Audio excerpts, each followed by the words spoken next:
పోలిని గుర్తు చేసుకుంటూ అమావాస్య ముగిసిన మరుసటి రోజు ఉదయాన్నే ఒత్తులను వెలిగించి నీటిలో వదులుతారు. ఇలా వదిలిన అరటి దీపాలలో పోలిని చూసుకుంటారు.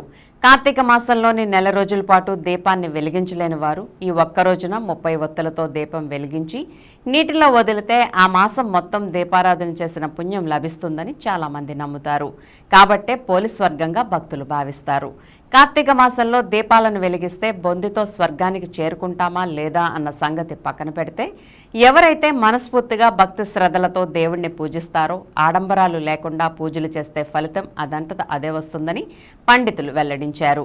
దీనిలో భాగంగా ఏలూరు మండలం మాదేపల్లి గ్రామంలో వేంచేసి ఉన్న శ్రీ భ్రమరాంబ మల్లికార్జున స్వామి వారి ఆలయంలో పూజలు నిర్వహించి అధిక సంఖ్యలో మహిళలు పోలి స్వర్గం కార్యక్రమాన్ని అత్యంత భక్తి శ్రద్ధలతో నిర్వహించారు.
देवं विश्वाक्षं विश्वशंभुवं विश्वं नारायणं देवमक्षरं परमं पदं विश्वतः परमान् नित्यं विश्वं नारायणगं हरिं विश्वमेवेदं पुरुषस्य मुपजीवति पदं विश्वस्यात्मेश्वरगं शाश्वतगं सौमच्युतं नारायणं महाज्ञेयम्।